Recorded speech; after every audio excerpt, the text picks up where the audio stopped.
ಸಮಸ್ತ ಕನ್ನಡಿಗರಿಗೆ ನಮಸ್ಕಾರ. ನೀವು ನೋಡ್ತಾ ಇದ್ದೀರಾ ಬಿಪಿ ನ್ಯೂಸ್ ಕನ್ನಡ. ನಾನು ಭುವನ. ವೀಕ್ಷಕರೇ, ನಮ್ಗೆಲ್ರಿಗೂ ಗೊತ್ತಿರೋ ಹಾಗೆ ಚಿಕ್ಕಬಳ್ಳಾಪುರದ ಶಿಡ್ಲಘಟ್ಟ ನಗರಸಭೆ ಪೌರಾಯುಕ್ತೆ ಅಮೃತ ಅವರಿಗೆ ಧಮಕಿ ಹಾಕಿದಂತ ಪ್ರಕರಣ ಏನಿದೆ ಸಾಕಷ್ಟು ತೀವ್ರ ಸ್ವರೂಪವನ್ನ ಪಡೆದುಕೊಳ್ತಾ ಇದೆ. ಈ ಪ್ರಕರಣದ ಹಿನ್ನೆಲೆ ಏನು ಒಂದ್ಸತಿ ನೋಡ್ಕೊಂಡ್ ಬರೋಣ. ಹಲೋ ಮೇಡಮ್, ಅದು ಬ್ಯಾನರ್ ಬಿಚ್ಚ ಕೇಳಿದ್ರಾ? ಇಲ್ಲ ಸರ್, ಅದು ಒಂದ್ ಬ್ಯಾನರು ಆ ರೋಡ್ ಕೋಟೆದಲ್ಲಿ ಮಧ್ಯದಲ್ಲಿ ಹಾಕ್ಬಿಟ್ಟಿದ್ರಂತೆ. ಅದೇನೋ ಗಾಡಿಗಳಿಗೆ ಗುದ್ಕೊಂಡ್ ಹೋಗ್ಬಿಟ್ಟಿದ್ದಾರೆ. ಅವ್ರು ಯಾರೋ ಪಬ್ಲಿಕ್ ಕಂಪ್ಲೇಂಟ್ ಮಾಡ್ತಾ ಇದ್ರು ಅಂದ್ಬಿಟ್ಟು ನಾನು ಅಪ್ಸರ್ ಅವ್ರಿಗೆ ಹೇಳಿದ್ದೆ, ಸರ್ ಒಂಚೂರು ಸೈಡ್ ಅಲ್ಲಿ ಕಟ್ಕೊಳಕ್ ನಮ್ ಹೇಳಿ. ಬ್ಯಾನರ್ ಏನೋ ಬಿಚ್ಚಿದಿರಿ ಅಂತಂದ್ರೆ ಬಂದ್ ಬೆಂಕಿ ಹಚ್ಚಿಬಿಡ್ತೀನಿ ಅಷ್ಟು ಹೇಳಿದೀನಿ. ನಾನು ಇನ್ನ ಒಳ್ಳೆತನ ನೋಡಿದಿರಿ, ಕೆಟ್ಟತನ ನೋಡಿಲ್ಲ. ಸರ್ ಒಂದ್ ನಿಮಿಷ, ಬ್ಯಾನರ್ ಒಂದ್ ನಿಮಿಷನೂ ಬಿಚ್ಬಿಟ್ಟದು ಕೇಳಲ್ಲ, ಆಫೀಸ್ ಅಲ್ಲಿ ಇದೆ ನಿಮಿಷನೂ ಸರ್. ಕೇಳಲ್ಲ. ಅದನ್ನ ಮಧ್ಯದಲ್ಲೆಲ್ಲ ಕಟ್ಟಿದ್ದಾರೆ, ಆಕ್ಸಿಡೆಂಟ್ ಆಗಿದೆ ಅಂತೆ. ಕೌನ್ಸಿಲರ್ಗಳ ತರ ತಿಳ್ಕೊಂಬೇಡಿ ನನ್ಗೆ. ಸರ್ ಒಂದ್ ನಿಮಿಷ ಕೇಳಿ, ಅದು ಆಕ್ಸಿಡೆಂಟ್ ಆಗಿದೆ ಸರ್. ಪಬ್ಲಿಕ್ ಇಂದ ಕಂಪ್ಲೇಂಟ್ ಬಂದಿದೆ. ಕಂಪ್ಲೇಂಟ್ ಬಂದ್ರೆ ಬ್ಯಾನರ್ ಹೆಂಗ್ ಕೀಳ್ತೀರಿ?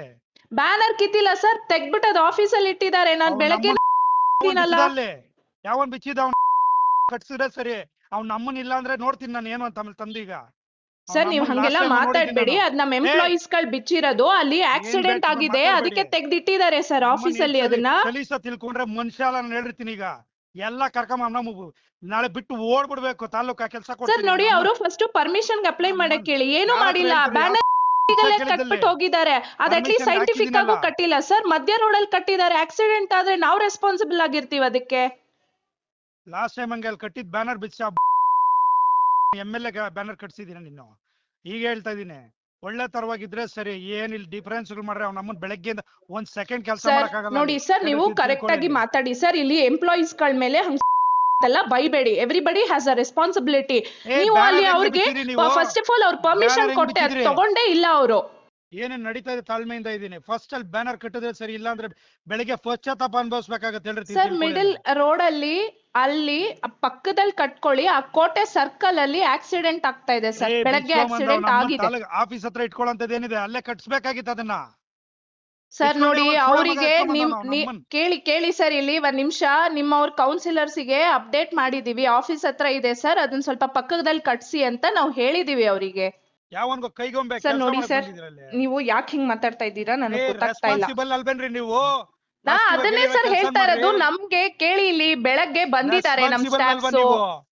ಪರ್ಮಿಷನ್ ಇಲ್ದ ಒಂದ್ ಬ್ಯಾನರ್ ಇದ್ರೆ ಬೆಂಕಿ ಹೇಳ್ತಿದೀನಿ, ಹೊಡ್ಸ್ತೀನಿ ಅಂದ್ರೆ ಹಂಗಿಂಗಲ್ಲ. ಜನಗಳ ಕೈಲಿ ಹೆಂಗ್ ಹೊಡಿಸ್ತೀನಿ ನೋಡಿ. ಏನ್ ಸರ್ ಹಂಗ್ ಮಾತಾಡ್ತಾ ಇದ್ದೀರಾ ನೀವು? ಏನ್ ಹೊಡಿಸ್ತೀನಿ ಅಂದ್ರೆ ಸ್ಟಾಫ್ಸ್ ಗಳಿಗೆ ಹೊಡಿಸ್ತೀರಾ?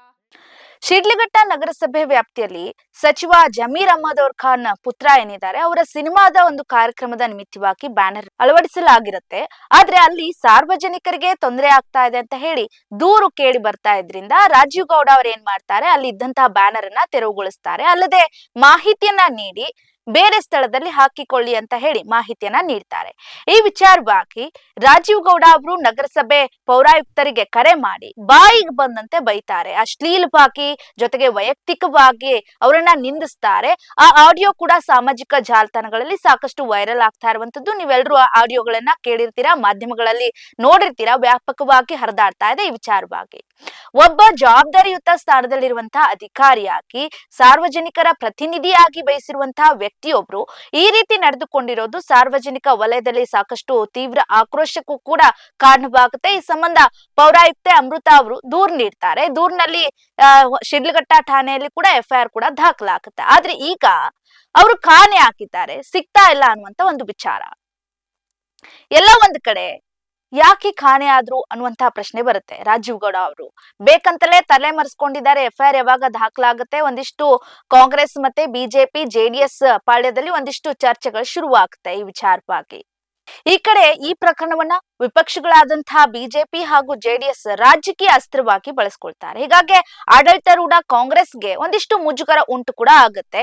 ಪೊಲೀಸರ ಕೈಗೆ ಸಿಗದೆ ತಲೆಮರೆಸಿಕೊಂಡಿರುವಂತಹ ರಾಜೀವ್ ಗೌಡ ಅವರಿಗೆ ಈಗ ಬಿಗ್ ಶಾಕ್ ಅಂತಾನೆ ಹೇಳ್ಬೋದು. ಯಾಕಂದ್ರೆ ಈ ಕಡೆ ತಲೆಮರೆಸ್ಕೊಂಡಿದ್ದಾರೆ, ಇತ್ತ ಅದನ್ನೇ ಅಸ್ತ್ರ ಮಾಡ್ಕೊಂಡು BJP ಮತ್ತು JDS ಅವರು ರಾಜೀವ್ ಗೌಡ ಅವರು ಕಾಣೆಯಾಗಿದ್ದಾರೆ ಅಂತ ಸಾಮಾಜಿಕ ಜಾಲತಾಣಗಳಲ್ಲಿ ಒಂದಿಷ್ಟು ಪೋಸ್ಟರ್ ಗಳನ್ನ ಹಂಚ್ಕೊಳ್ತಾರೆ. ಇದು ಕಾಂಗ್ರೆಸ್ಗೆ ಒಂದಿಷ್ಟು ಮುಜುಗರ ಆಗುತ್ತೆ. ಮತ್ತೊಂದ್ ಕಡೆ ಕಾಂಗ್ರೆಸ್ನವರು ಇದರಿಂದ ಏನು ಆರೋಪಿ ರಾಜೀವ್ ಗೌಡ ಅವ್ರೇನಿದ್ದಾರೆ ಅವ್ರಿಗೆ KPCC ಶೋಕಾಸ್ ನೋಟಿಸ್ ಕೂಡ ಜಾರಿ ಮಾಡುತ್ತೆ. ಇದ್ರ ಬೆನ್ನಲ್ಲೇ ಇದೀಗ ರಾಜೀವ್ ಗೌಡವನ್ನ ಪಕ್ಷದಿಂದ ಅಮಾನತು ಮಾಡುವಂತೆ ಆ ಕಡೆ ಕಾರ್ಯಾಧ್ಯಕ್ಷ ಚಂದ್ರಶೇಖರ್ ಅವರೇನಿದ್ದಾರೆ ಕಾಂಗ್ರೆಸ್ ಶಿಸ್ತು ಸಮಿತಿಗೆ ಅಧ್ಯಕ್ಷರಿಗೆ ಶಿಫಾರಸ್ತನ್ನ ಮಾಡ್ತಾರೆ, ಅವರನ್ನ ತೆಗೆದುಹಾಕಿ ಅನ್ನುವಂತ ವಿಚಾರವಾಗಿ.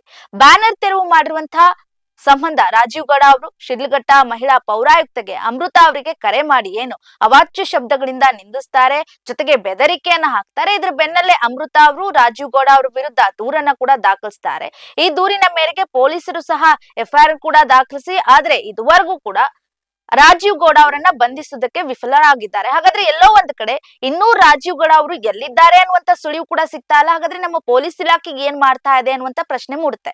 ಇನ್ನೊಂದೆಡೆ ಸಚಿವ ಸೂಚನೆ ಹಿನ್ನೆಲೆ ಪೊಲೀಸರು ಬೇಕಂತಲೇ ರಾಜೀವ್ ಗೌಡನನ್ನ ಬಂಧಿಸ್ತಾ ಇಲ್ಲ ಅನ್ನುವಂತ ಆರೋಪ ಕೂಡ ಕೇಳಿ ಬರ್ತಾ ಇದೆ.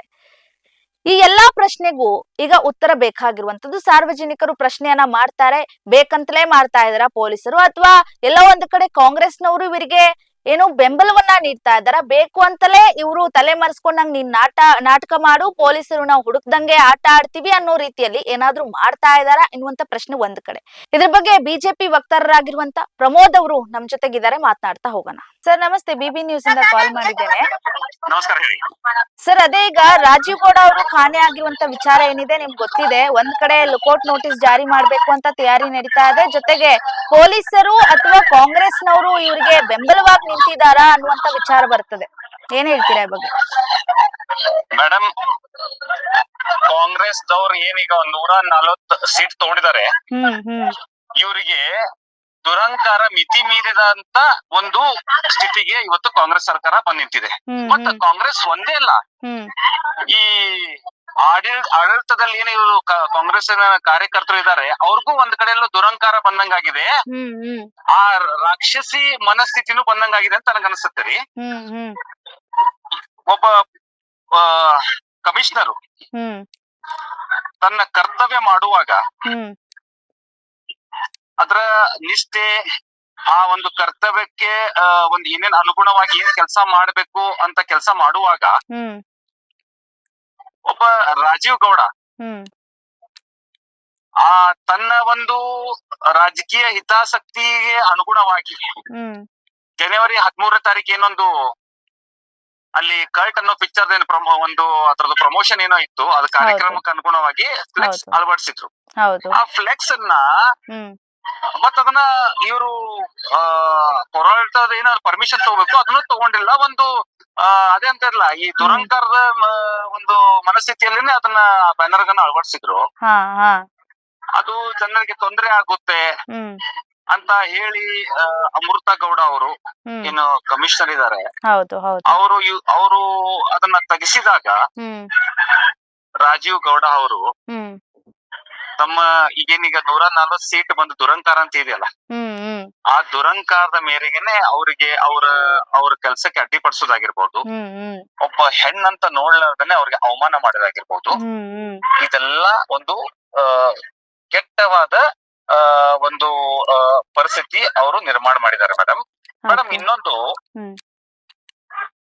KH ಮುನಿಯಪ್ಪ ಅವರು ನೀವು ಕೇಳಿದ ಪ್ರಶ್ನೆಗೆ ಒಂದು ಅತಿ ಮಹತ್ವದ ಒಂದು ಅದಕ್ಕೆ ಉತ್ತರ ಕೊಡ್ತಾ ಇದ್ದೀನಿ. KH ಮುನಿಯಪ್ಪ ಅವರು ಒಬ್ಬ ಬಹಳ ಸಂಭಾಯಿತ ಮನುಷ್ಯ ಅಂತ ಹೇಳ್ತಾರ್ರಿ. KH ಮುನಿಯಪ್ಪ ಅವರು ಅಂದ್ರೆ ಅವ್ರು ಆಗ್ತಾ ಇದ್ದಾನ ಅಂತ ಹೇಳ್ಬಿಟ್ರೆ ಬಾರಾಕೂನ್ ಮಾಫನ ಕರೆಕ್ಟ್, ಬಾರಾಕೂನ್ ಮಾಫ್ ಮಾಡ್ತಾರೆ ಅವರು ಕಾಂಗ್ರೆಸ್ದವರು. ಅಲ್ಲ, ಅವ್ರ ಸಮರ್ಥನೆ ಮಾಡ್ಕೊಳ್ಬೇಕಾಗತ್ತಲ್ಲ ಅವರ ಒಂದು ಇವ್ರನ್ನ ಸದಸ್ಯರು. ನೈತಿಕತೆ ಅನ್ನೋದು ಬೇಕ್ರಿ, ನೈತಿಕತೆ ಅನ್ನೋದು ಬೇಕು. ಈಗ ಪ್ರಶ್ನೆ ಅದೇನೆ, ಕಾಂಗ್ರೆಸ್ನವರು ಏನು ಬೆಂಬಲವಾಗಿ ನಿಂತಿದ್ದಾರೆ, ಯಾಕಂದ್ರೆ ಪೊಲೀಸರು ನೋಡಿ ಇಷ್ಟು ದಿನ ಆಯ್ತು ಅವ್ರು ಎಲ್ಲಿದ್ದಾರೆ ಅಂತ ಪತ್ತೆನೂ ಹಚ್ತಾ ಇಲ್ಲ, ಅವ್ರನ್ನ ಕರ್ಕೊಂಡ್ ಬರೋ ಪ್ರಯತ್ನವನ್ನೂ ಮಾಡ್ತಾ ಇಲ್ಲ. ಅದಕ್ಕೆ ಬರ್ತಾ ಇದ್ದೀನಿ.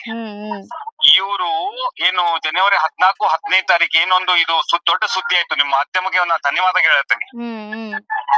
ಇಂತ ಅನಿಷ್ಟವಾದ ಕೆಲಸ, ಅನಾಚಾರವಾದ ಕೆಲಸ, ರಾಕ್ಷಸಿ ಪ್ರವೃತ್ತಿ ಅಂತ ಕೆಲಸವನ್ನ ನೀವೇನು ಇವತ್ತು ಜಗತ್ತಿನ ಮುಂದೆ ತೆರೆದಿಟ್ಟಿದ್ರಿ, ನಿಮ್ಗಾತು ಉಕೆ ಮಾಧ್ಯಮದವ್ರಾಗತ್ತು ಎಲ್ಲಾನು ನಾನು ಧನ್ಯವಾದಗಳು ಹೇಳ್ತೀನಿ. ಸೆಕ್ಷನ್ ಯಾವ ಹಾಕಿದ್ದಾರೆ, 71 ಮತ್ತು 79 ಬಿಟ್ ಹಾಕಿದಾರ್ರಿ. ಹೌದು, ಅನುಕೂಲವಾಗುವಂಗೆ ಆ ಚಾರ್ಜಸ್ ಫ್ರೀ ಮಾಡಿದ್ದಾರೆ. ಹೌದು. ಮತ್ತೆ ಮೇಡಮ್ ಇವರು ಒಂದು ನೋಡ್ರಿ, ನನಗೊಂದು ನೋವಾಗುತ್ತೆ ರೀ. ಪೊಲೀಸರು ಎಲ್ಲೋ ಒಂದ್ ಕಡೆ ಈ ಸರ್ಕಾರದ ಕೈ ಗೊಂಬೆ ಆಗಿ ಕೆಲಸ ಮಾಡ್ತಾ ಇದಾರೆ ಅಂತ ಅನ್ಸಿದ್ರಿ ಮೇಡಮ್ ನಂಗೆ. ಮೇಡಮ್ ಇವ್ರು ಹುಡುಕುದಾದ್ರೆ ಎಷ್ಟೊತ್ ಬೇಕಾಗುತ್ತೆ ಮೇಡಮ್ ಹುಡುಕುದಾದ್ರೆ? ಖಂಡಿತ ಸರ್. ಇವ್ರು ಕರ್ಕೊಂಡು ಎಲ್ಲಿ ಬೇಕಾದ್ರೆ ಎಲ್ಲಿ ಜಗತ್ತಿನಲ್ಲಿ ಯಾವ ಮೂಲೆಯಲ್ಲಿ ಆದ್ರೂ ಇವತ್ತು ಹುಡ್ಕೊಂಡ್ ಬರುವಂಗೆ ಟೆಕ್ನಾಲಜಿ ಬೆಳೆದಿದೆ. ಮತ್ತೆ ನಮ್ ಪೊಲೀಸ್ ಒಂದು ಸಮರ್ಥರಿದ್ದಾರೆ ಮೇಡಮ್. ನಮ್ ಪೊಲೀಸರಲ್ಲೂ ಒಳ್ಳೆ ಆಫೀಸರ್ಸ್ ಇದಾರೆ ಮೇಡಮ್. ಆದ್ರೆ ಇವತ್ತು ಈ ಸರ್ಕಾರದ ಕೈಗೊಂಬೆ ಆಗಿರೋದು ಒಂದು ಬಹಳ ದುಃಖದ ಸಂಗತಿ ಮೇಡಮ್. ಇದನ್ನ ಈ ಇಲಾಖೆ ಪೊಲೀಸ್ ಇಲಾಖೆ ಆತ್ಮ ಅವಲೋಕನೆ ಮಾಡ್ಬೇಕು ಮತ್ತು ಒಂದು ನ್ಯಾಯವನ್ನ ಇಲ್ಲಿ ಪ್ರತಿಷ್ಠಾಪನೆ ಮಾಡ್ಬೇಕು ಅಂತ ಹೇಳ್ತೀನಿ ಮೇಡಮ್. ರಾಜೀವ್ ಗೌಡ ಅವರು ಏನೊಂದು ಕೆಲಸ ಮಾಡಿದ್ದಾರೆ, ಏನ್ ದುರಂಕಾರದಲ್ಲಿ ಕೆಲಸ ಮಾಡಿದ್ರೆ ಇಡೀ ಒಂದು ಸಮಾಜನ ತಲೆ ತೆಗ್ಗಿಸುವಂತ ಕೆಲಸ ಮಾಡಿದ್ದಾರೆ. ಹೌದು ಸರ್. ಈಗ ಹಂಗಾದ್ರೆ ನೋಡಿ, ಕಾಂಗ್ರೆಸ್ ಸರ್ಕಾರದಲ್ಲಿ ಅಧಿಕಾರಿಗಳಿಗೆ ಏನು ರಕ್ಷಣೆನೇ ಇಲ್ವಾ ಅನ್ನುವಂತ ಪ್ರಶ್ನೆ ಬರುತ್ತೆ, ಜನಸಾಮಾನ್ಯರಲ್ಲೂ ಮೂಡ್ತಾ ಇದೆ. ಯಾಕಂದ್ರೆ ನಿನ್ನೆ ಕೂಡ ನಾವು ನೋಡಿದ್ವಿ ಏನೆಲ್ಲಾ ಆಯ್ತು ಸದನದಲ್ಲಿ ಅಂತ ಹೇಳಿ. ಮೇಡಮ್, ನೀವು ಒಟ್ಟಾರೆ ನೋಡಿದಾಗ ಈ ಸರ್ಕಾರ ಇವತ್ತು ಒಂದು ಹಿಟ್ಲರ್ ಶಾಹಿ ಒಂದು ಮನಸ್ಥಿತಿ ಬಂದಿತ್ತಿದೆ ಮೇಡಮ್. ನಾವ್ ಹೇಳ್ದಂಗೆ ಆಗ್ಬೇಕು. ನಾವ್ ಏನ್ ಮಾಡಿದ್ರು ಸರಿ, ನಾವು 140 ಸೀಟ್ ಬಂದ್ಬಿಟ್ಟಿದೆ, ಯಾರು ನಮ್ಮನ್ನ ಏನು ಮಾಡ್ಲಿಕ್ಕೆ ಆಗುದಿಲ್ಲ. ನಾವು ಪೌರಾಡಳಿತ ಒಂದು ಕಮಿಷನರ್ಗನ್ನು ನಾವು ದಬಾಯಿಸಬಹುದು, ಬಾಯಿ ಬಂದಂಗ್ ಮಾತಾಡಬಹುದು. ಮತ್ತೆ ಈ ಒಂದು ಸಂವಿಧಾನದ ಒಂದು ಒಬ್ಬ ಮುಖ್ಯಸ್ಥ ರಾಜ್ಯಪಾಲರನ್ನೇ ನಿನ್ನೆ ಬಿ ಕೆ ಹರಿಪ್ರಸಾದ್ ಅವರು ಅಟ್ಯಾಕ್ ಮಾಡ್ಲಿಕ್ಕೆ ಹೋಗ್ತಾರ್ರಿ. ಅಟ್ಯಾಕ್ ಮಾಡ್ಲಿಕ್ಕೆ ಹೋಗ್ತಾರ್ರಿ ಒಬ್ಬ ರಾಜ್ಯಪಾಲರ್ರಿ, ರಾಜ್ಯಪಾಲರನ್ನ, ಒಬ್ಬ ಸಂವಿಧಾನ ರಕ್ಷಣೆ ಮಾಡುವಂತ ಒಬ್ಬ ರಾಜ್ಯಪಾಲರನ್ನ ಒಬ್ಬ ರೌಡಿಗತೆ ಬಿ ಕೆ ಹರಿಪ್ರಸಾದ್ ಅವರು ಮೈ ಮೇಲೆ ಹೋಗ್ತಾರಿ, ಬಟ್ ತೋರಿಸಿ ಮಾತಾಡ್ತಾರ್ರಿ. ಎಲ್ಲಿಗೆ ಬಂದ್ ನಿಂತಿದೆ ಮೇಡಮ್ ನಮ್ಮ ರಾಜ್ಯದ ಸ್ಥಿತಿ ಮೇಡಮ್. ಇವತ್ತು ರಾಜ್ಯದ ಸ್ಥಿತಿ ಅಯೋಮಯ ಆಗಿದೆ ಮೇಡಮ್. ಇಲ್ಲಿ ಕಾನೂನು ಸುವ್ಯವಸ್ಥೆ ಅನ್ನೋದು ಹದಗೆಟ್ಟು ಹೋಗಿದೆ ಮೇಡಮ್. ಇಲ್ಲಿ ಒಂದು 1975ರಲ್ಲಿ ಏನೊಂದು ಇಂದಿರಾ ಗಾಂಧಿ ಅವ್ರ ಏನೊಂದು ತುರ್ತು ಪರಿಸ್ಥಿತಿ ಹೇರಿದ್ರು. ಸಿದ್ದರಾಮಯ್ಯ ಅವರ ಆಡಳಿತದಲ್ಲಿ ಇವತ್ತು ತುರ್ತು ಪರಿಸ್ಥಿತಿ ನಿರ್ಮಾಣ ಆಗಿದೆ ಮೇಡಮ್ ಕರ್ನಾಟಕ ರಾಜ್ಯದಲ್ಲಿ. ನಾವೊಂದು ಈ ಮಾಧ್ಯಮ ಮುಖಾಂತರ ಜನರಿಗೆ ಹೇಳಕ್ ಬಯಸ್ತೀನಿ, ಇವತ್ತು ಈ ಕಾಂಗ್ರೆಸ್ ಸರ್ಕಾರ ಇಲ್ಲಿ ಒಂದು ತುರ್ತು ಪರಿಸ್ಥಿತಿ ಹೇರಿದೆ ಅಲ್ದೇನೆ ಜನರ ಜೀವನವನ್ನು, ಜನರಿಗೆ ಸುರಕ್ಷಿತನೇ ಇಲ್ರಿ. ಕಾನೂನು ಸುವ್ಯವಸ್ಥೆ ಏನು ಜನ ರಕ್ಷಣೆಗೆ ಬೇಕು, ಏನು ಸರ್ಕಾರಿ ನೌಕರಿಗೆ ರಕ್ಷಣೆ ಕೊಡುವಂತ ಏನೊಂದು ನಮ್ಮ ಕಾನೂನು ಇದೆ, ಅದೇ ಕಾನೂನು ಗಾಳಿ ತೂರಿ ಇವತ್ತು ಕಾಂಗ್ರೆಸ್ ಮಿತಿಮೀರಿ ವರ್ತಿಸ್ತಾ ಇದೆ ಮೇಡಮ್. ಸರ್, ಈಗ ಮತ್ತೆ ಕಾಂಗ್ರೆಸ್ನವ್ರು ಇನ್ನೊಂದು ಹೇಳ್ತಾರೆ ಏನಂದ್ರೆ, ಈಗ JDS ಗೆ ಬಿಜೆಪಿ ಅವ್ರಿಗೆ ನಾವು ಚಿಕ್ಕ ಪುಟ್ಟ ಇಂತ ವಿಚಾರಗಳು ಅಸ್ತ್ರವಾಗುತ್ತೆ, ನಮಗೆ ಆಹಾರ ಆಗ್ತಾ ಇದೆ ಅವ್ರಿಗೆ, ನಾವ್ ಏನ್ ಮಾಡ್ತೀವಿ, ಕೊಟ್ಟಿದ್ವಿ, FIR ದಾಖಲಾಗಿದೆಯಲ್ಲ, ಪೊಲೀಸರು ಕೆಲಸ ಮಾಡ್ತಾರೆ, ಸಿಗ್ತಾರ ಬಿಡಿ ಅನ್ನುವಂತ ವಿಚಾರ. ಮೇಡಮ್, ಇವತ್ತು ಈ ಇಶ್ಯೂ ಕೊಟ್ಟವ್ರು ಯಾರು ಮೇಡಮ್? ಬೈದವ್ರು ಯಾರು? ಸರ್ಕಾರಿ ನೌಕರಿಯ ಒಂದು ಅಗದಿ ಪಾರದರ್ಶಕತೆಯಿಂದ ಅಗದಿ ಚಂದ ಕೆಲಸ ಮಾಡ್ಕೊಂಡು ಹೋಗುವಂತ ಅಮೃತ ಅವರಿಗೆ ಒಬ್ಬ ಕಮಿಷನರ್ ಅವರು, ಅವ್ರದ ಹುದ್ದೆಗೆ ಒಂದು ಘನತೆ ಇದೆ. ಮತ್ತೆ ಅದಾದ್ಮೇಲೆ ಒಂದು ಮಹಿಳೆ ಒಬ್ಬರು ಈ ಒಂದು ಇಶ್ಯೂ ಅನ್ನ ಕೊಟ್ಟವ್ರು ಯಾರು? ಕಾಂಗ್ರೆಸ್ ದವರು. ಬಾಯಿಗೆ ಬಂದಂಗ್ ಮಾತಾಡಿ ಹೆದರ್ಸಿದವ್ರು ಯಾರು? ಕಾಂಗ್ರೆಸ್ ದವರು. ಯಾರು? ರಾಜೀವ್ ಗೌಡ. ಮತ್ತೆ ಇನ್ನೊಬ್ಬ ರಾಜೀವ್ ಗೌಡ ಹಿಂದನೂ ಎಷ್ಟೋ ಮಂದಿಗೆ ಮನಿ ಕೊಡಿಸಿ ಅಂತ, ಪ್ಲಾಟ್ ಕೊಡಿಸಿ ಅಂತ ರೊಕ್ಕ ನುಂಗಿದಾನ್ರಿ. ಅದು ಹೊಸ ಒಂದು ಅವ್ರ ಬಗ್ಗೆ ಅವ್ರ ಮೇಲೆ ಸಾಕಷ್ಟು ಕೇಸ್ಗಳಿದೆ, ಅದು ಬೇರೆ ವಿಚಾರ. ಹೌದು, ರಾಜೇಶ್ ಗೌಡ ಅಂತಿದ್ರು, ಮತ್ ರಾಜೀವ್ ಗೌಡ ಅಂತ ಮಾಡ್ಕೊಂಡು ಇವ್ರು ತಮ್ಮ ಐಡೆಂಟಿಟಿನ ಬದಲಾ ಮಾಡ್ಕೊಂತ ಮೋಸ ಮಾಡ್ಕೋತ ದರ್ಪ ತೋರ್ಸುತ್ತ ಇವ್ರು ತಮ್ಮ ಇಲ್ಲಿ ತನಕ ನಡ್ಕೊಂಡ್ ಬಂದರೆ ಕಾಂಗ್ರೆಸ್ಗೆ ಇದು ಕಾಣಿಸ್ಲಿಲ್ವಾ? ನನಗನ್ಸುತ್ತೆ ಕಾಂಗ್ರೆಸ್ ಅವರಿಗೆ ಇಂಥವ್ರೇ ಬೇಕು, ಗುಂಡಾಗಿರಿ ಮಾಡೋರು, ಜನರಿಗೆ ಮೋಸ ಮಾಡೋರು, ಸರ್ಕಾರಿ ನೌಕರಿಗೆ ಹೆದರ್ಸೋರು, ಅಂತವರೇ ಕಾಂಗ್ರೆಸ್ಗೆ ಬೇಕಾಗಿದೆ ಅಂತ ನನಗೆ ಅನಿಸಿಕೆ ಇದೆ ಮೇಡಮ್. ಇದು ಒಟ್ಟಾರೆ ನೋಡಿದ್ರೆ ಕಾಂಗ್ರೆಸ್ ಸರ್ಕಾರ ಒಂದು ರಾಕ್ಷಸಿ ಪ್ರವೃತ್ತಿ, ರಾಕ್ಷಸಿಯ ಮನಸ್ಥಿತಿಯಲ್ಲಿ ಈಗ ಅದನ್ನ ನಡವಳಿಕೆ ಅದು ಹೋಗ್ತಾ ಇದೆ ಮೇಡಮ್. ಏನ್ರಿ? ಬಟ್ ಇದರಿಂದ ಅವ್ರು ನೋಡ್ರಿ, ಮುಂದಿನ ಸಲ ಅವ್ರು ಬರುದಿಲ್ಲ. ರಾಜ್ಯ ಜನತೆಗೆ ಅವ್ರು ಬೇಡವಾಗಿದ್ದಾರೆ, ಮುಂದಿನ ಸಲ ಅವ್ರನ್ನ ತರುದಿಲ್ಲ. ಬಟ್ ಇರುವ ದಿವ್ಸನು ಅವ್ರು ಜನರಿಗೆ ತ್ರಾಸ ಕೊಡ್ತಾರಲ್ಲ ಮೇಡಮ್. ಹೌದು. ಇದು ಬಾಳ ಮಾತ್ರ. ಇರುವ ದಿವ್ಸ ನಮ್ಮ ಕರ್ನಾಟಕ ರಾಜ್ಯ ಅಗದಿ ಪ್ರಬುದ್ಧರು, ಸುಶಿಕ್ಷಿತರು ಇರುವಂತ ನಾಡು. ಸಾಫ್ಟ್ವೇರ್ ಇಂಜಿನಿಯರ್ಸ್, ಸಾಹಿತಿಗಳು ಎಲ್ಲ ಇರುವಂತ ನಾಡು ಮೇಡಮ್. ಮೇಡಮ್, ಶಾಂತಿಯ ತೋಟ ಅಂತ ನಾವಂತೀವಿ, ಬಟ್ ಅವರು ಶಾಂತಿಯ ತೋಟ ಅಂತ ಮಾಡುವಾಗ ತಮಗೇನು ಅನುಕೂಲ ಆಗುತ್ತೆ ಅವಾಗ ಶಾಂತಿಯ ತೋಟ ಅಂತಾರೆ. ಬಟ್ ನಾ ಹೇಳ್ತಾ ಇದ್ದೀನಿ, ಕರ್ನಾಟಕ ರಾಜ್ಯ ಏನು ಶಾಂತಿಯ ತೋಟ ಇದೆ, ಅಶಾಂತಿ ಸೃಷ್ಟಿಸುವಂತ ಕೆಲಸ ಇವತ್ತು ಕಾಂಗ್ರೆಸ್ ಮಾಡ್ತಾ ಇದೆ madam. Okay okay sir, thank you ತಮ್ಮೆಲ್ಲ ಮಾಹಿತಿಗಾಗಿ. ನಮಸ್ಕಾರ ಮೇಡಮ್. ಎಸ್, ನೋಡಿ, ರಾಜೀವ್ ಗೌಡ ಅವರು ಬಂಧನಕ್ಕೆ ಪೊಲೀಸರೇನೋ ಬಲೆ ಬೀಸಿದ್ದಾರೆ, ಆದ್ರೆ ಇನ್ನೂ ಕೂಡ ಸಿಗ್ತಾ ಇಲ್ಲ. ಮತ್ತೆ ಈ ಕಡೆ ಕಾಂಗ್ರೆಸ್ ನಿಂದ ಏನು ಲುಕೌಟ್ ನೋಟಿಸ್ ಕೂಡ ಜಾರಿ ಮಾಡ್ತಾರೆ. ಆದ್ರೆ ಪೊಲೀಸರಿಗೆ ರಾಜೀವ್ ಗೌಡ ಅವರು ಶರಣಾಗತಿ ಯಾವಾಗ ಆಗ್ತಾರೆ? ಕಾಕಿ ಕಂಗಣ್ಣಿಂದ ಪರಾರಿ ಆಗಿರೋದಕ್ಕೆ ರಾಜೀವ್ ಗೌಡ ಅವ್ರಿಗೆ ಯಾವುದೇ ರೀತಿಯಾದಂತ ಆಕ್ಷನ್ ತಗೊಳಕ್ಕೆ ಮುಂದಾಗ್ತಾ ಇಲ್ಲ ಯಾಕೆ? ಜೊತೆಗೆ ಪೌರಾಯುಕ್ತೆಗೆ ನಿಂದನೆ ಏನ್ ಮಾಡಿದ್ದಾರೆ, ಅದು ಅಹಂಕಾರ ಅಲ್ವಾ? ರಾಜೀವ್ ಗೌಡ ಅವ್ರಿಗೆ ಆಗಿದ್ದಂತಹ ಅಹಂಕಾರ ಈಗ ಎಲ್ಲಿ ಹೋಗಿದೆ? ರಾಜೀವ್ ಗೌಡ ಅವರ ಪತ್ತೆಗೆ ಏನ್ ಮಾಡ್ತಾ ಇದ್ದಾರೆ? ಪೊಲೀಸರು ಕಣ್ತಪ್ಸಿ ಇವ್ರು ಓಡಾಡ್ತಾ ಇದ್ದಾರೆ. ರಾಜೀವ್ ಗೌಡ ಅವ್ರಿಗೆ ಯಾಕೆ ಅರೆಸ್ಟ್ ಮಾಡ್ತಾ ಇಲ್ಲ? ಈ ರೀತಿಯಾದಂತ ಪ್ರಶ್ನೆಗಳು ಎದುರಾಗುತ್ತೆ. ಅಧಿಕಾರಿಗಳ ಮೇಲೆ ದರ್ಪವನ್ನ ತೋರಿಸ್ತಾರೆ, ಅದಾದ್ಮೇಲೆ ಜೈಲು ಭೀತಿ ಅಂತ ಬಂದಾಗ ಇವ್ರು ತಲೆ ಮರೆಸ್ಕೊಂಡು ಓಡಾಡ್ತಾರಾ ಅನ್ನುವಂತ ಪ್ರಶ್ನೆ ಬರುತ್ತೆ. ಹಾಗಾದ್ರೆ ರಾಜೀವ್ ಗೌಡ ಅವ್ರು ಎಲ್ಲಿದ್ದಾರೆ ಏನು ಪೊಲೀಸರಿಗೆ ಗೊತ್ತಿಲ್ವಾ? ಪೊಲೀಸರನ್ನ ಗಡಿ ದಾಟಿ ಏನಾದ್ರೂ ಓಡಾಡ್ತಾ ಇದಾರೆ ಇವರು? ಈ ರೀತಿಯಾಗಿ ನಿಂದಿಸಿ ಪರಾರಿ ಆದ್ರೆ ಬಂದ್ ಅವರೇ ಶರಣಾಗತಿ ಆಗ್ತಾರೋ ಅಥವಾ ಪೊಲೀಸರ ವಶಪಡಿಸ್ಕೊಂಡು ಕರ್ಕೊಂಡ್ ಬರ್ತಾರೋ ಗೊತ್ತಿಲ್ಲ. ಈ ರೀತಿ ಅನ್ಬೇಕಿತ್ ಯಾಕೆ? ಅದನ್ನೇ ಒಳ್ಳೆ ರೀತಿಯಲ್ಲಿ ಹೇಳ್ಬೋದಿತ್ತಲ್ವಾ? ಒಬ್ಬಳು ಮಹಿಳೆ ಅನ್ನುವಂತ ವಿಚಾರವನ್ನ ತಲೆಯಲ್ಲಿ ಇಟ್ಕೊಳ್ಬಹುದಿತ್ತಲ್ವಾ? ಅಧಿಕಾರಿ ಅನ್ನುವಂತ ವಿಚಾರವನ್ನ ತಲೆಯಲ್ಲಿ ಇಟ್ಕೊಳ್ಬಹುದಿತ್ತಲ್ವಾ? ಎಲ್ಲ ಆಗೋದ್ಮೇಲೆ ಓಡ್ ಹೋದ್ರೆ ಏನ್ ಪ್ರಯೋಜನ? ಮಾತನಾಡುವಾಗ ಈ ಬಗ್ಗೆ ನಿಮ್ಗೆ ಯೋಚನೆ ಇರ್ಲಿಲ್ವಾ? ನಿಂದನೆ ಮಾಡುವಾಗ ಈ ಬಗ್ಗೆ ಯೋಚನೆ ಬರ್ಲಿಲ್ವಾ? ಪ್ರಭಾವಿ ನಾಯಕರು ನಿಮ್ಮನ್ನ ಕಾಪಾಡ್ತಾ ಇದ್ದಾರಾ? ಏನ್ ಮಾಡಿದ್ರು ಬಿಡಿ, ನಮ್ ನಾಯಕರು ನೋಡ್ಕೊಳ್ತಾರೆ ಅನ್ನುವಂತ ಏನಾದ್ರು ದರ್ಪ ಆಯ್ತಾ? ಯಾರು ರಕ್ಷಣೆ ಮಾಡ್ತಾ ಇದಾರೆ? ನಿಮ್ ಹಿಂದೆ ಇರುವಂತ ಪ್ರಭಾವಿಗಳು ಯಾರು? ಇದೆಲ್ಲವೂ ಕೂಡ ಪ್ರಶ್ನೆ ಆಗುತ್ತೆ. ಅಧಿಕಾರಿಗಳನ್ನ ನಿಂದಿಸುವಾಗ ಸಾಕಷ್ಟು ದರ್ಪವನ್ನ ತೋರಿಸ್ತೀರಿ, ಈಗ ತಲೆ ಮರೆಸ್ಕೊಂಡು ಓಡಾಡ್ತೀರಿ. ಕೈ ನಾಯಕರಿಗೀಗ ಕಾನೂನಿನ ಕಂಟಕ ಕಟ್ಟಿಟ್ಟ ಬುತ್ತಿ ಅಂತ.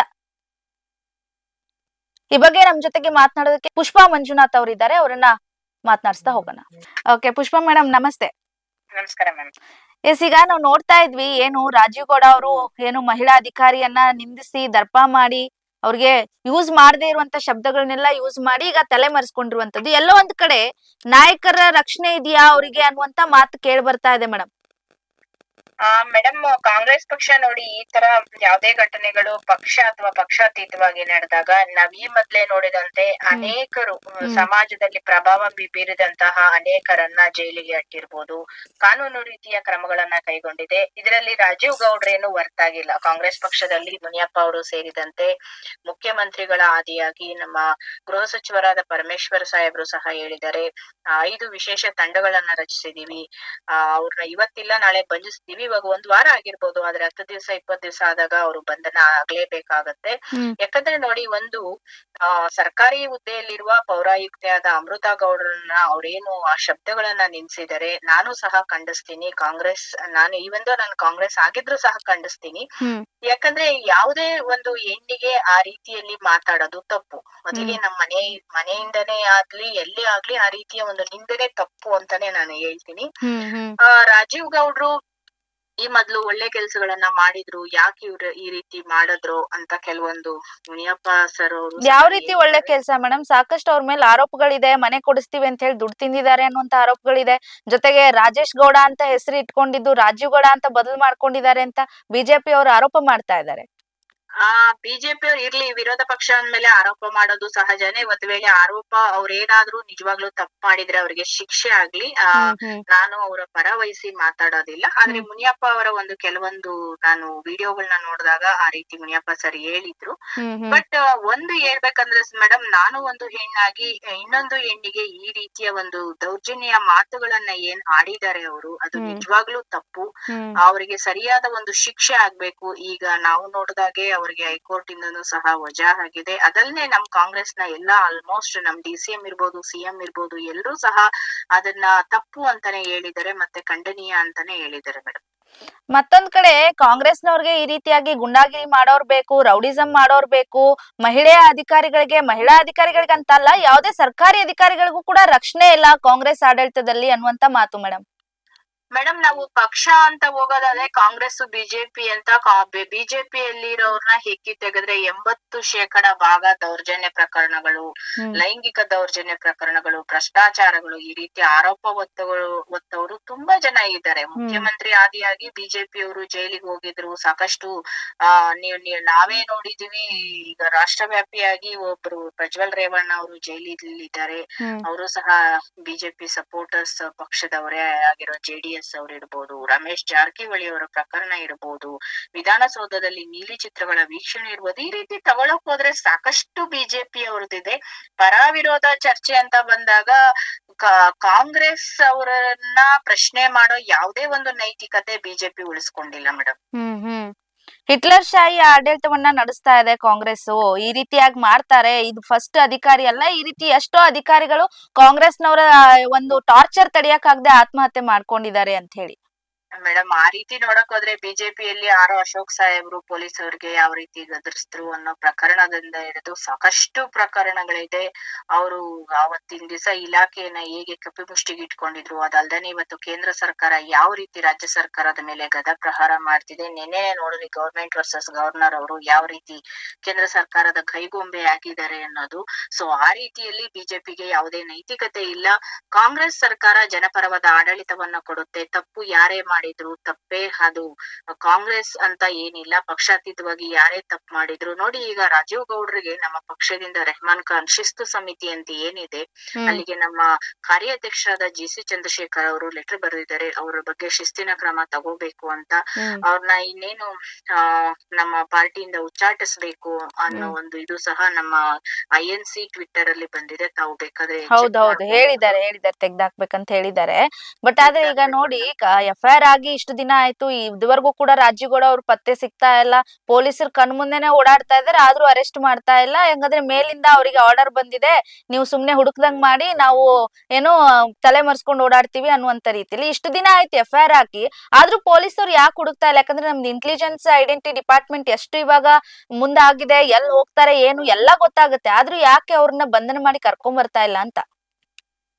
ಮೇಡಮ್ ಈಗ ನೋಡಿ, ಸಂವಿಧಾನಬದ್ಧವಾಗಿ ಕಾನೂನು ರೀತಿಯಲ್ಲಿ ಈಗ ಅವ್ರ ಮೇಲೆ ಏನು ಒಂದು ಕ್ರಮ ಜರುಗಿಸ್ಬೇಕು ಅಂತ ನಮ್ಮ ಸರ್ಕಾರ ಹೇಳಿದೆ. ಅವ್ರು ಎಷ್ಟು ದಿನ ತಪ್ಸ್ಕೊಳಕ್ ಸಾಧ್ಯ? ಪರಮೇಶ್ವರ್ ಸಾಹೇಬ್ರು ಅದೇ ಹೇಳ್ತಾರೆ, 1 ವಾರ ಆಗಿದೆ, 7 ದಿನ, ಆದ್ರೆ 10 ದಿನ 15 ದಿವಸ ತಪ್ಸ್ಕೊಂಡು ಓಡಾಡಕ್ ಆಗಲ್ಲ ಅಂತ. ಅದಲ್ದೇನೆ ಚಿಕ್ಕಬಳ್ಳಾಪುರ SI ಅವ್ರದ್ದು ಒಂದು ನಾನು ಸ್ಟೇಟ್ಮೆಂಟ್ ನೋಡ್ತಿದ್ದೆ. ಅವರು ಪ್ರತಿ ಹೆಜ್ಜೆಯನ್ನ ಗಮನಿಸ್ತಾ ಅಲ್ಲಿಂದ ಎಸ್ಕೇಪ್ ಆಗೋ ಒಂದು ಪ್ರಯತ್ನನ ಮಾಡ್ತಿದ್ದಾರೆ ಅಂತ. ಆದ್ರೆ ಅವ್ರು ಎಷ್ಟೇ ಎಸ್ಕೇಪ್ ಆದ್ರೂ ಇವತ್ತಿಲ್ಲ ನಾಳೆ ಅರೆಸ್ಟ್ ಆಗೇ ಆಗ್ತಾರೆ. ಅವರು ಕಾನೂನು ರೀತಿಯ ಒಂದು ಏನಿದೆ ಆ ಒಂದು ಶಿಕ್ಷೆಯನ್ನ ಅನುಭವಿಸ್ಲೇಬೇಕು. ಅದಲ್ದೇನೆ ಅವರು ಕ್ಷಮೆಯನ್ನ ಯಾಚಿಸುವ ಒಂದು ಪ್ರಯತ್ನವನ್ನ ಸಹ ಮಾಡಿದ್ದಾರೆ. ಏನು ನಮ್ಮ ರಾಜ್ಯದಲ್ಲಿ ಅವರ ಬಗ್ಗೆ ಒಂದು ಎಲ್ಲರೂ ಸಹ ಯಾವಾಗ ಪ್ರತಿಭಟನೆಗೆ ಇಳಿದ್ರು ಅವ್ರಿಗೂ ಸಹ ಅರಿವಾಗಿರ್ಬೇಕು, ನಾನ್ ಮಾಡಿರೋದು ತಪ್ಪು, ಈ ರೀತಿ ಒಂದು ಸರ್ಕಾರಿ ಅಧಿಕಾರಿಯನ್ನ ನಿಂದನೆ ಮಾಡಬಾರ್ದಿತ್ತು ಅನ್ಸಿರೋದ್ರಿಂದ ಅವರು ಒಂದು ಕ್ಷಮೆಯನ್ನ ಕೇಳುವ ಒಂದು ಪ್ರಯತ್ನವನ್ನ ಮಾಡಿದ್ದಾರೆ. ಆ ಒಂದು ವಿಡಿಯೋಗಳನ್ನು ಸಹ ನಾನು ಗಮನಿಸಿದ್ದೀನಿ. ಬಟ್ ಆ ಪ್ರಯತ್ನ ಮಾಡೋದಕ್ಕೂ ಮೊದಲು ಒಂದು ಹೆಣ್ಣಿನ ಬಗ್ಗೆ ಮಾತಾಡ್ಬೇಕಾದ್ರೆ ಅವರು ಸಹ ಯೋಚಿಸಬೇಕಿತ್ತು. ಅದು ಸರಿ ಇಲ್ಲ ಅಂತ ನನ್ನ ಒಂದು ಅಭಿಪ್ರಾಯ. ಓಕೆ, ಥ್ಯಾಂಕ್ ಯು ಮೇಡಮ್ ತಮ್ಮೆಲ್ಲ ಮಾಹಿತಿಗಾಗಿ. ಎಸ್, ಪುಷ್ಪಾ ಮೇಡಮ್ ಅವ್ರು ಹೇಳ್ತಾ ಇದ್ರು, ಆಸ್ ಒಂದು ಫೀಮೇಲ್ ಲೇಡಿ ಅಂತ ಹೇಳಿ, ನಾನು ಲೇಡಿ ಆಗಿರೋದ್ರಿಂದ ಮಹಿಳಾ ಅಧಿಕಾರಿಗಳಿಗೆ ಈ ತರ ಮಾತಾಡಬಾರ್ದಿತ್ತು. ಅಧಿಕಾರಿ ಅಂತಲ್ಲ, ಕೇವಲ ಒಂದು ಸಾಮಾನ್ಯ ಮಹಿಳೆಗೂ ಕೂಡ ಹಾಗೆ ಮಾತಾಡೋದು ತಪ್ಪಾಗುತ್ತೆ. ಆದ್ರೆ ರಾಜೀವ್ ಗೌಡ ಅವರು ಎಲ್ಲಿದ್ದಾರೆ ಅನ್ನುವಂತ ಸುಳಿವು ಕೂಡ ಇನ್ನೂ ಸಿಗ್ತಾ ಇಲ್ಲ. ಸಿಕ್ಕಿದ್ರು ಕೂಡ ಇವರು ಅರೆಸ್ಟ್ ಮಾಡ್ತಾ ಇಲ್ವಾ ಅನ್ನುವಂತ ಪ್ರಶ್ನೆ ಮೂಡ್ತಾ ಇದೆ. ಗೊತ್ತಿಲ್ಲ ಮುಂದಿನ ದಿನಗಳಲ್ಲಿ ಏನಾಗುತ್ತೆ. ಸದ್ಯ ಅವರೇ ಬಂದು ಶರಣಾಗ್ತಾರ ಅಥವಾ ಪೊಲೀಸರೇ ಬಂಧಿಸಿ ಕೊನೆಗೆ ಕರ್ಕೊಂಡ್ ಬರ್ತಾರ, ನೋಡ್ತಾ ಹೋಗೋಣ. ಇನ್ನು ಕೂಡ ಇದ್ರ ಬಗ್ಗೆ ಅಪ್ಡೇಟ್ಸ್ ಗಳು ಸಿಗ್ತಾ ಹೋಗುತ್ತೆ.